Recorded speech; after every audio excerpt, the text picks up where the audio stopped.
Guys, so ngayong gabi dumating ata ating order mula sa San Mateo na mga fingerlings. Order tayo ng 300 pieces para sa ating dalawang drum. So ipapakita ko sa inyo kung paano ito pakawalan, paano ito ilagay sa drum. So okay guys, dumating na yung ating order na 300 pieces na fingerlings. So ang size nito ay 1.5 to 2 inches. Tapos ang presyohan nito dito sa amin ay bali 3 piso isa. Ayan, so medyo mura ng konti, no. Tapos pin-deliver na lang sa Lalamove mula doon sa San Mateo. Nilagyan nila ng gamot itong plastic tsaka oxygen. Ayan, para hindi mamatay yung hindi may stress yung ating fingerlings sa pagdating sa biyahe. So, ilalagay natin ito dito sa drum. Lalagay muna natin siya ng 30 minutes. Hindi natin bubuksan na kaagad, hindi natin pakakawalan. Bali yung plastic, diretso natin ilalagay doon sa may drum para yung temperature ng tubig sa drum ay ma-absorb ng mga fingerlings natin.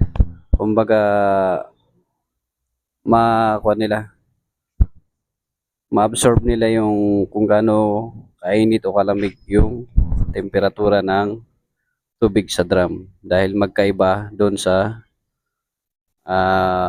temperature ng tubig sa plastic. So hindi natin sila bibiglaing pakawalan dahil yun yung isang dahilan kung bakit namamatay yung mga fingerlings. So iyan napanood ko rin sa mga YouTuber, no, mga vlog kung paano pakawalan ng ang mga fingerlings natin. So antayin natin ang 15 to 30 minutes bago natin ito pakakawalan. Ayan, mga fingerlings. So chinik muna natin yan kung mayroong mga mortality o wala. Bali yung laman ng isang plastic na yan 165. So total of 330. Dalawang drum na yan siya. So mamaya antayin natin ng at least 30 minutes bago natin i-release siya. No? So base sa aking pag-research, hindi natin ito pakakainin kaagad. Tinanong ko rin ito dun sa may binilhan ko. Hindi daw pwede itong pakainin agad. Pwede siguro kinabukasan na. After 12 hours, pwede na siyang pakainin ng kaunti. Bali, konti-konti lang yung pakain. Ang pakain pala, ito, bali, pre-starter siya. Siguro mga 2 to 3 mm ang laki ng mga butil ng pakain na to para sa mga 2 inches na fingerlings. So, kakaunti lang ang ipapakain. Huwag daw sobra at huwag ding masyadong kulang. Dahil pag kulang naman, magkakainan sila. So, yan, bukas pa ng umaga ko ipapakain ito. Siguro, mga 1 kutsara lang para makatikim lang sila. Tsaka nadadamihan kapag medyo malaki-laki na. So, yun guys, maya pa natin bubuksan yung Yun, antay mo natin ng 30 minutes. Yung may mga kiti-kiti Yan yung kakainin ng Kakainin ng dito natin pagka pinakawalan na natin yan. Ayun. Kita mo? Kiti-kiti. Ayun. Nakadikit po sa drum eh. Maganda daw pag may kiti-kiti kasi yun hanggang gagawin nilang pagkain muna. Ayun. Ayun isa. Ayun, dalawa pala. Kabila.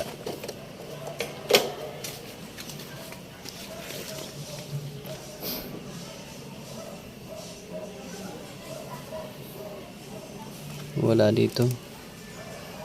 Walang kiti-kiti. Linis eh. Yun oh. Kiti-kiti ba yun? Hindi. Ay, oo, meron. Meron na yun. Isa? Hmm.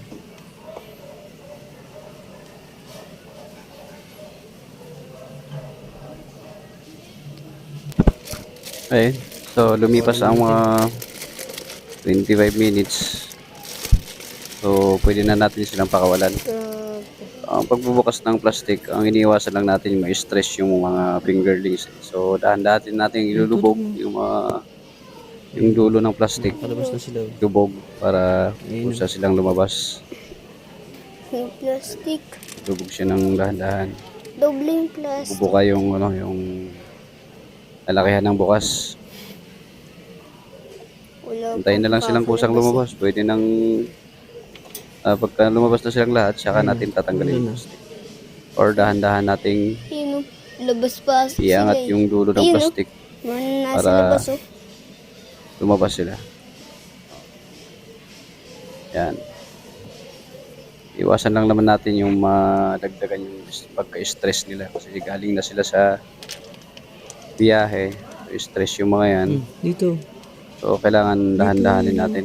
Hindi basta lang ibuhos doon sa tubig. Labas na sila. Kasi mabibigla sila sa temperatura ng tubig. Ang dami. Wala. Ang dami pang hindi nakakalabas. May naistakata dun oh. Saan? Ay hindi. Nasa labas na pala. Sito. May gamot na.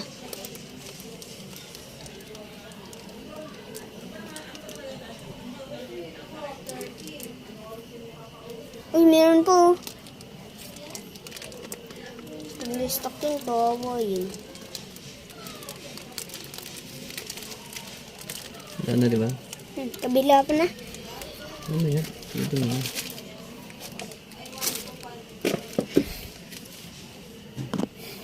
Ayun sila. Labo na ah. Ayun sila. Ayan ah.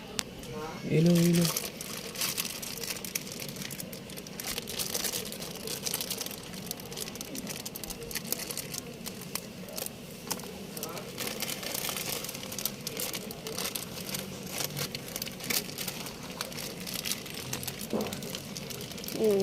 Ang gamot na. Uy, napasok. Nabalik sila eh.